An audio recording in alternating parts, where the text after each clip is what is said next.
Welcome to this week's episode on Pinay Insight. This episode will cover our interview with some of Hollywood's finest artists, starting off with John Savage from Deer Hunter and our very own Giovanni Espiritu, Filipino-American director of Love and Karma, and they'll speak about how they use their craft to stop Asian hate. I'm your host, Thelma Sugay. We'll be right back after a few reminders here on Pinay Insight, brought to you by a grant from the California State Library in collaboration with the Burlington Community Services and Housing Development.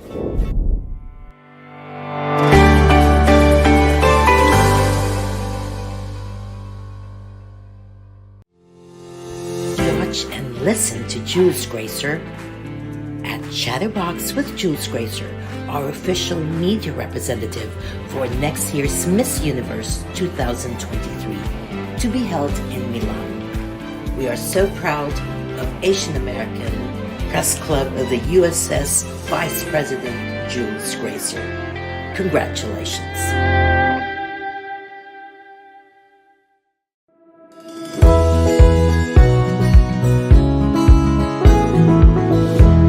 We're here on Pinay Insight and so excited to have one of our very own, Giovanni Espiritu, being honored today through her film Love and Karma. So you're the writer and director, yeah. Wonderful. How does it feel getting this project off the ground, which I'm sure was your baby for the longest time, and finally we're here? Well, I am still getting it off the ground, and hopefully there are people that are going to support it, because people don't understand how difficult it is to make a film, especially as a woman of color, especially as a Filipino woman of color.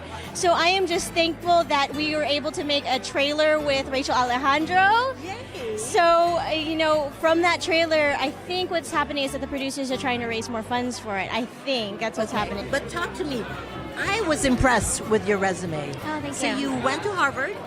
No, I went for Harvard for 2 weeks. Oh, okay. So for 2 weeks, I could not afford it. I am a single mom. No. I could not make it happen. But you've been working since you were...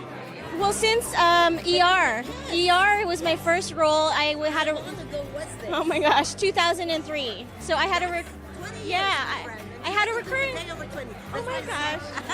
I love it. Thank you so much. But I mean, it's hard to work in this industry, and the roles that Filipinas get are few and far between. I know. It's getting better, which I love, but I was on the side of like, okay, so what can I do to actually change the industry? And writing and directing is... Representation. We need more. We need more of us. You to end your thoughts on what's going on, all this Asian hate that's going on, and what you think your role is in helping eradicate that. Helping eradicate is my... Right? The special power that I have to give to the world is making stories about Filipinos and Asians so that we humanize us, so that when people see us as actual three-dimensional humans, it makes it harder to kill us. Because like one of the first things in order to It's harder to kill us. No, seriously. It's like once we can empathize with somebody, know what their struggles are, then it's like, oh, they actually have actual thoughts and feelings, and they're not just this conglomerate of Asian people that they put whatever their biases are on us, And I like that because our tagline on this show is educate, don't hate. Exactly. So I'm telling you, we're on the same page. We share the mission. So you have actually done everything. You even coach. I do coach. On-call coach. What Turning Red, where they can watch it. Turning Red, you can watch it on Disney Plus. It's nominated for an Academy Award. Oh, so the person Rosalie who played May, I was her coach on that. Pixar hired me as an on-call coach for Turning Red. You can see my name in the credits. It's under special thing. So talk to me about anything else that's going on in your life that the world needs to know. Oh my goodness. Okay, so you can see me on Titanic 666. It is on Tubi. It's a Tubi original. It's a horror film, so if you want to get really, kind of high and watch it. I saw that. You're into Did you see it? Well, I saw all your trailers and you've been doing paranormal stuff. Well, it's basically it's the Titanic with ghosts on Tubi, and I was on 2 weeks ago on Lone Star 911, so you can see me up there. Those are not small feats, my girl. They're not. So as an actress, you can see that, and then as a writer-director, I'm actually going to be flying from here to Oregon to represent my film at the Disorient Film Festival in Oregon. We're here on Pinay Insight with the lovely Celeste Friedman. By the way, the daughter's just as equally lovely, Sam, and we'll meet her later. So talk to me about your involvement in this whole sphere things. Well, I have known Suzanne for a number of months now, actually months, just months, and she's just a lovely person, and I was very excited that she was doing this event, and she asked me to kind of partner up with her. So I became the title sponsor basically, and she I don't know, I just love her energy, and she just sucked me into all this, and I said, okay, I'll help you, I'll sponsor. And what do? You're an entrepreneur. Yes. Well, I have a lifestyle brand called Bontica, and a website called bontica.com, and then I also have another company, which is an internet marketing agency called infowebusa.com. Wonderful. And yes. you want to talk briefly about that, like an elevator spiel on that? Bontica is Dare to be Free, clothing that will help you express yourself. And for InfoWeb USA, we are your technology partners. Wonderful. That was brief, just the way we like it here. Talk to me about how you feel about what's going on in the world. There's all this Asian hate. I know we all want to promote love. Briefly. Yes. As far as Asian hate, I don't know if I'm fortunate but I haven't actually experienced any Asian hate. But I do read about it. I see it on TV, and it makes me sad. And I just, don't know how politically charged this topic is at this point. But it's something that needs to be addressed. If it keeps escalating. And I say, educate, don't hate. Yes. So we thank you for the opportunity to work with you on Thank this red you. carpet. Thank you so More power much. to you. Thank you so much. I'm glad you're here. Oh, thank you. We'll be right back here on Pinay Insight. One of our more empowered women here, Celeste Friedman. We're here on Pinay Insight with our wonderful servant of this whole world, Ken Konigsmark, and of course, a renowned actor who appeared in Deer Hunter, Mr. John. Is it Savage or Savage? I never know how. Is that my name? Jesus, I have to live with that. Savage is good. It's a beautiful name. It is. Loud and proud, I say. So thank you so much for honoring the veterans today. This is what this is all about. A lot of sisters here too. Yes. And I think they don't get enough recognition. But here we are with Ken. Still active? No, I retired 23 years ago. It's tough to get this uniform on after 23 years. But it looks like you've kept in shape. I because tried. this uniform looks good on you. I was overhearing, and I hope you don't mind that it's become part of my podcast, what you were sharing about the wars and just the awful disadvantages of any I was kind in of Europe, Europe, the experience of having a Holocaust, and people even saying there wasn't one, but there was. So, people are having a hard time everywhere in the world today. I think we should learn from others' experience. And you depicted that so well in the movie Deer Hunter. It still to this day is my favorite film. Well, the people who were there to go home too were the reflection of what they had to imagine and then see a new version of the people they loved have changed, physically, mentally, emotionally, or whatever. And sometimes it's for the better. Men and women, their character can be built stronger and more patient maybe, because there are very impossible situations in life that people can't get rid of in their life. And here's the sad thing. Looks like history keeps repeating itself. On a small scale, all this Asian hate, reparation, stories of reparation. I know the African Americans are actively trying to get their own value for all the slavery and everything they had to go through. Me, please, hear your thoughts on what's going on. How do you think we can hate? Well, it is being worked at extremely hard. Men actually in our military are all over the world. Imagine that. I don't know. I heard numbers. How many bases are pretty high. You come out of school, you got no job. What do? You join if you're lucky to get into the Air Force, if you're lucky to get into the Navy, if you're lucky to get into the Marine Corps, it's not easy. You can't just walk in. And at the same time, the basic training is difficult. You have to get through that. But these challenges, when people get to a place where they're active, and hopefully not too much like college can be tougher, just emotionally, the stress between people.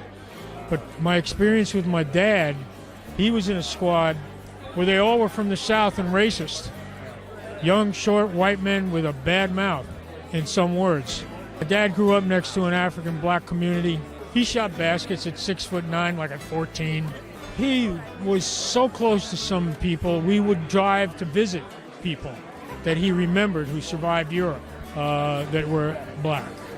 And then, again, Italians that he had met, I don't remember, before the war, or just someone he had heard served in maybe the same area as my uncle. We went to his Italian pizzeria in Queens. I was 5, I think, about that age. A tiny little room with 3 tables, and they became friends because he served. And he was Italian who served in Italy for America and his own country. So this is not easy. At home, we need that patience, that tolerance, and just to be careful not to react like President's wife, Obama. When she heard what the political choice was by Americans to go in a certain political direction, she literally had a collapse, emotionally, physically, mentally. She was a caring mother, very conscious of, the future for the children and leadership in schools and teaching, and sometimes everything just gets all too much. It doesn't matter how many people are in one group, or it's a group. The point is, we are all in the same position. We have faults. We have fears. Officers train. That's what my dad told me when I asked him, how did you live and all your men get killed? He's lost his whole squad. He fought for them in his nightmares, even though they were different. And that's what I'm saying. If we just learn to accept each other's differences, then maybe we'll have less of hate. Talk to me about your the thoughts. military does that better than any organization I've seen in my entire life. You are forced into a cohesive living environment where you get along or you die. And you must support each other. It's character. Imagine me walking up to an officer and criticizing or suggesting, judging him, and saying something to him, and him just looking at me and nodding and moving on. What was I expecting him to do? What did I think I accomplished? I'll learn. Because without somebody who can help me, I am nothing. Well, first, understand you are going to be put into an environment of diversity, mixed culture, whether it's people from the South, of different races, different religions, different beliefs, and you're going to have to get along. And what makes you forge that bond is a sense of shared duty and responsibility. And that's what people need to understand. When you join the military, it's not just a job. It's not just something you get pushed into doing. You volunteer, and you're volunteering your life, your future, your country, and you're responsible for that, and you have a sense of duty to do more than care about just yourself. We honor the veterans today here at this wonderful philanthropic event. Thank you, John. Thank you, Ken. We'll be right back with more here on Pinay Insight.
Insight with the lovely Anne DeSalvo. Thank you. And thank you so much for putting this together and being part of this wonderful philanthropic Thank you. project. Absolutely. Talk to me about what you've been doing lately on top of honoring the veterans. Well, I just finished a film in New York called Judge No Book, and it's coming out. I don't know. I just finished it about a week and a half ago. So, but I think Netflix is interested in it, so I'm really excited about that. And so are we. Yes. Can't wait. Yes. And I've done so many films. I don't know if you are familiar with all of my films. And I've had 2 films made, The Amati Girls and also Women Without Implants. You know, I mean, my writing, which I'm starting to do very much so lately. But also, I think we have to really speak up when we see an injustice. Don't let it go by. You have to say something. No, why are you saying that? You know, that's a very Asian antagonistic thing to say. You know, talking about women in a way that, you know, they're less than, they're secondary. Call it. We have to call it. We can't let anything go by. I mean, I think the black movement, the African American movement, you know, is really doing that a lot, and happen more with women, with Asians, with Hispanics, you know, with transgender people, everybody. Can I tell you how much I loved what you just said? Because really, among Asian Americans, the underreported. Can you tell my people not to be afraid? Yes, stand up. My God, I mean, look We what got their back. I know. Have got your back. I mean, look what's going on in the SAG Awards and Golden Globes. I mean, Asians, it's really their time now. It seems like they're really moving much more forward. They're getting pushed now in the industry, but they should be getting pushed everywhere in all businesses. Yes. And Miss Anne DeSalvo, you are wonderful. We'll be right back after a few reminders here. Thank you. Inside. Thank you.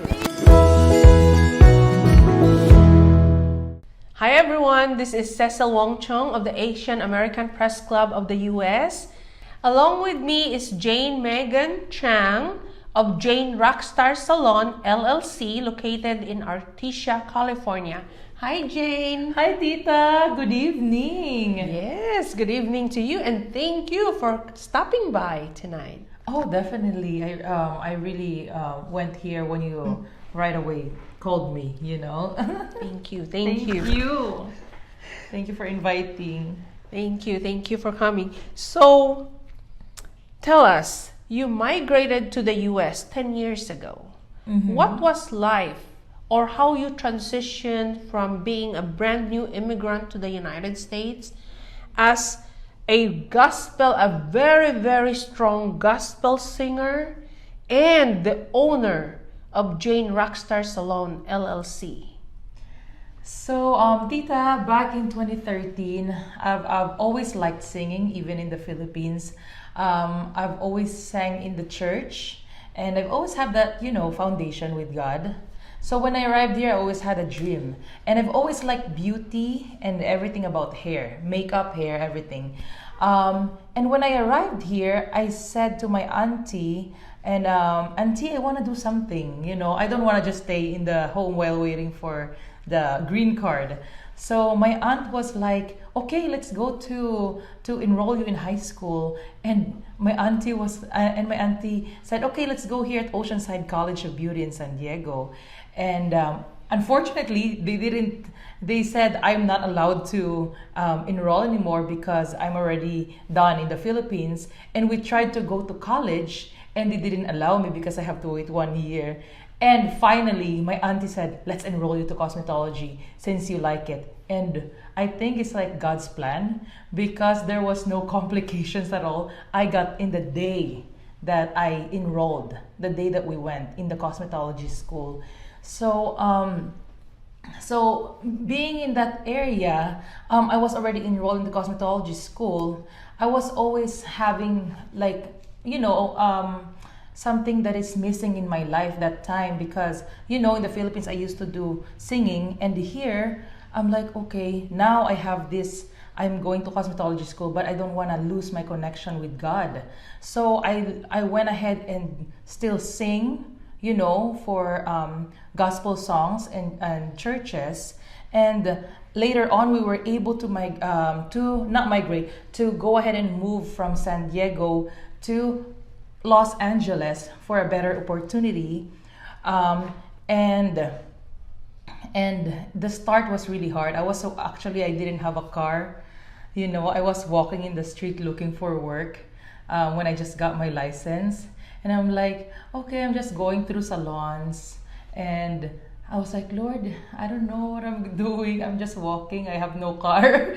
And then there was a homeless guy. He was like, Madam, why are you walking? You're looking good. Your hair looks nice. And then I'm like, no, I don't have a car. I just got here in Los Angeles.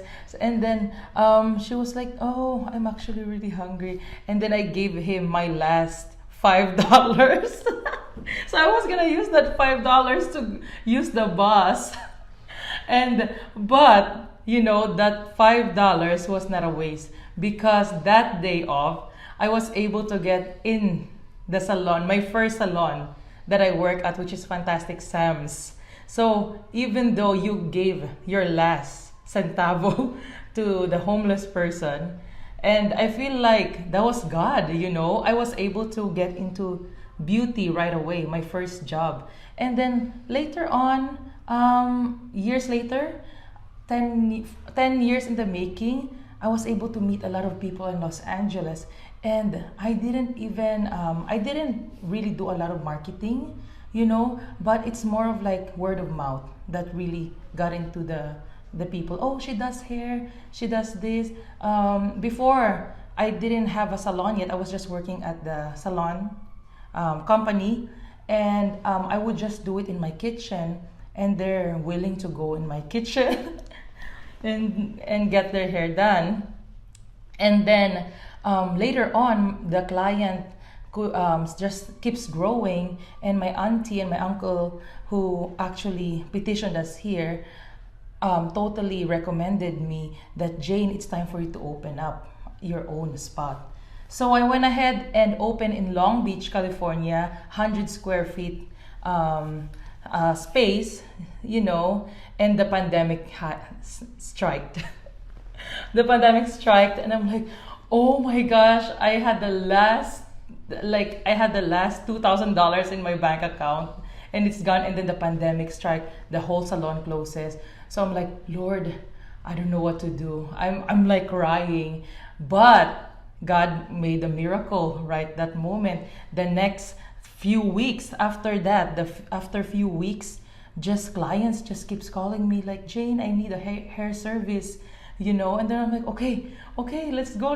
So the client still keeps growing and growing. And later on, I moved to Westminster for a better parking space. And finally, after a year and a half, the clients, like we were already like a sardines inside the 100 square feet. So that's where I decided with my family. I keep getting advices because I cannot really just always decide by myself. I always have that advice from my elders. Like you always give me advices, So they said, okay, the risk is low, so go ahead and open a salon. And then I also always ask the Holy Spirit, God, for guidance in my life. And there you go, I was able to get the space in Artesia, California. And even though in busy times, I still keep singing. I still keep singing gospel songs and into my church as well, Gather Church and Embrace. What will be your message today to our audience? So my message for you guys, to never, ever, ever limit your capabilities, never, ever limit your future, because what you're seeing right now is not going to be an ending. Never put a period when God puts only a comma in your life. There's always going to be something greater, bigger, and more powerful than you are experiencing right at this moment. The powerful message of Jane Rockstar Salon, Jane Chang. I am in awe. I am speechless. And there's no other words I could say but thank you for touching so many lives, Jane Chang. This is Cecil Wong Chung of the Asian American Press Club of the US saying thank you and good night. Hi everyone, I am Jane Magan Chang, owner of Jane Rockstar Salon, and I would like to go ahead and give a big shout out to CMC Consultant, an accountant with a heartbeat, and Jane Rockstar Salon chose us to be partnered and chose us CMC Consultant to be the official accounting firm. Thank you so much. God bless.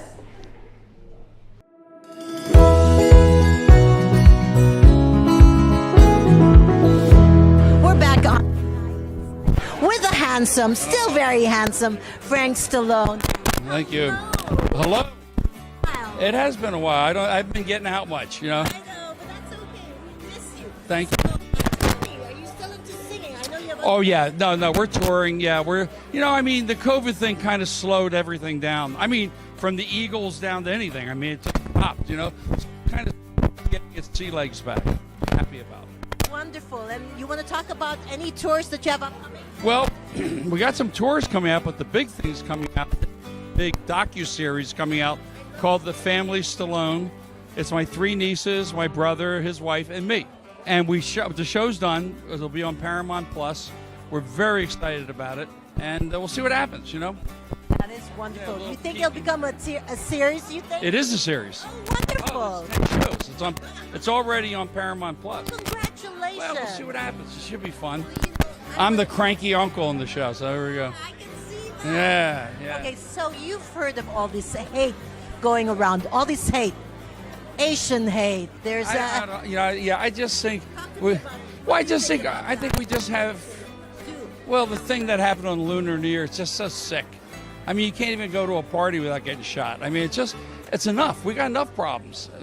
We don't need it here. You know, how can you use your power as that's the thing. I think what's happened as artists and actors, they're talking too much politics, and it's ruining all the shows. No one watches the Oscars because there's a time and place for a platform.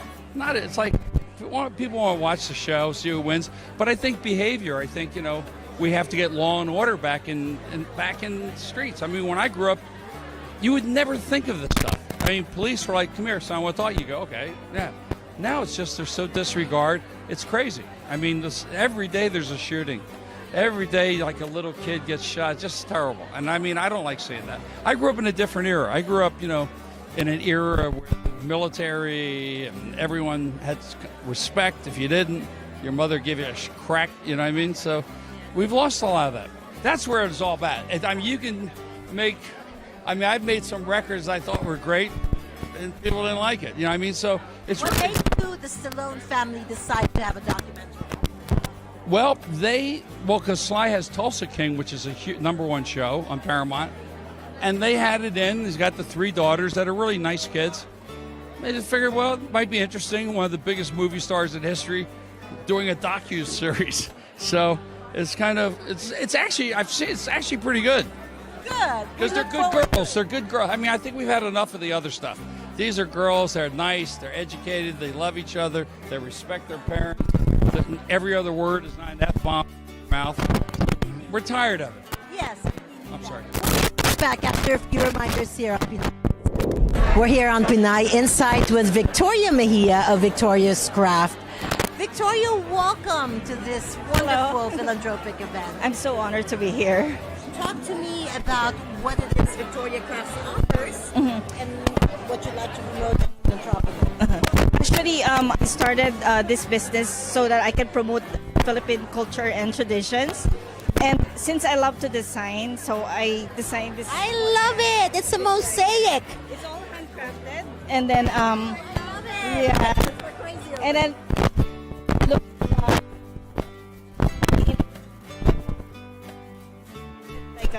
Is it affordable? Will now be the question. Who can afford your stuff? Yes, anyone can afford it. Yeah, our website is coming up soon. www.victoriascraftla.com. Well, then something like that.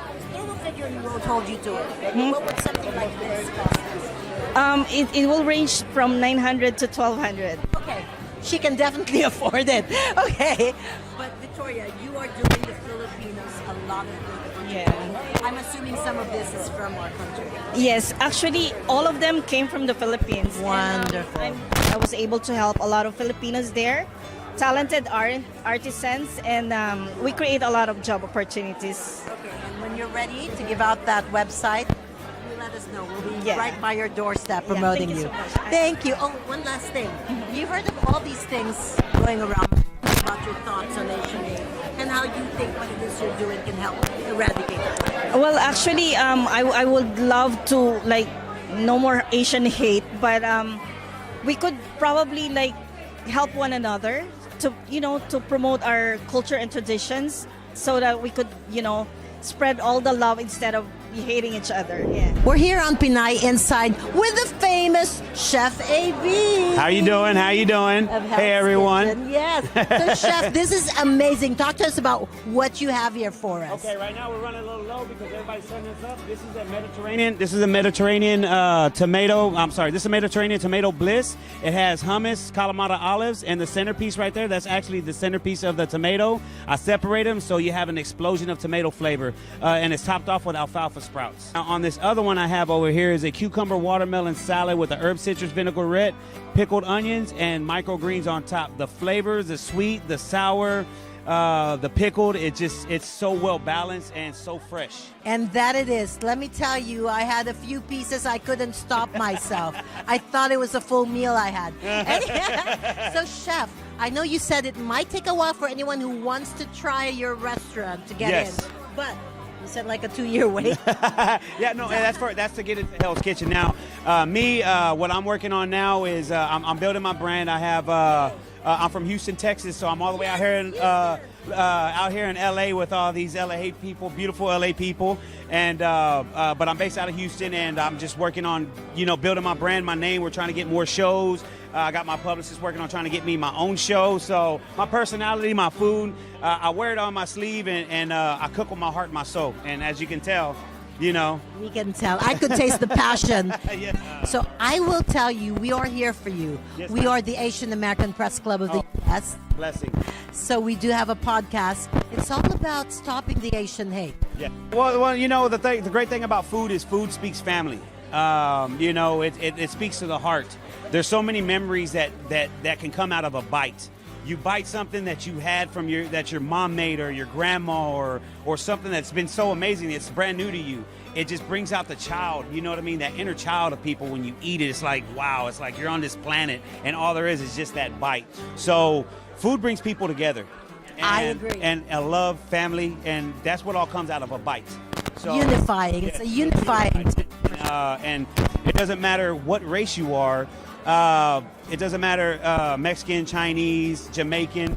You see all brands of people eating at Jamaican restaurants, Chinese restaurants, Mexican restaurants, Brazilian restaurants. So it brings everyone together, even people who don't agree in the same policies. So yes. It is. No, do it. Yes. So now, tell me, what inspired you to become a chef?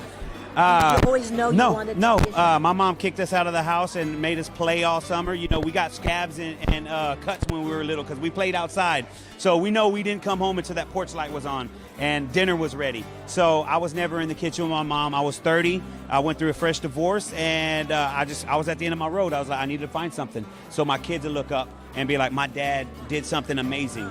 So Great story. yes, and then I went to school. Became like a superstar in my school. Every kitchen I worked in, You found your calling. I did, and I worked so much.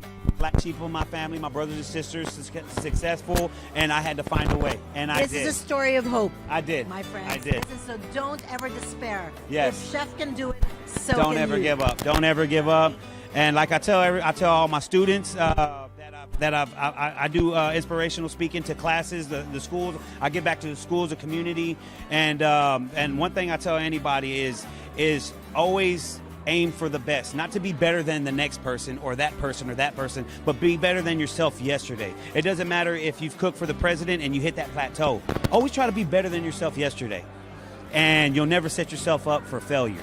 Even when Words you of do wisdom from such a white man. Yes. And even when you do fail, you still feel that power of success, that you know that it was just a trial and error. You can always fix that. So, Ladies and Friends, gentlemen, from Pinay Insight, you heard it straight from Chef AB.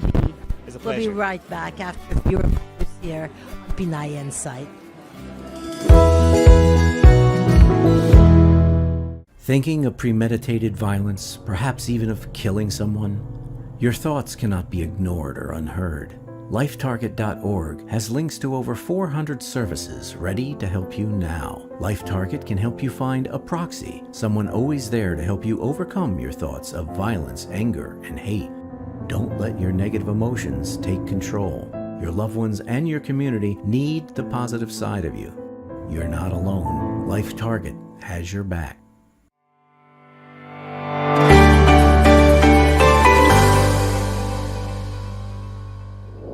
This brings to an end this week's episode on Pinay Insight. Next episode, we'll have full coverage of the Roque court hearing, finally at the Van Nuys Courthouse. We'll be right back, and we'll see you next week.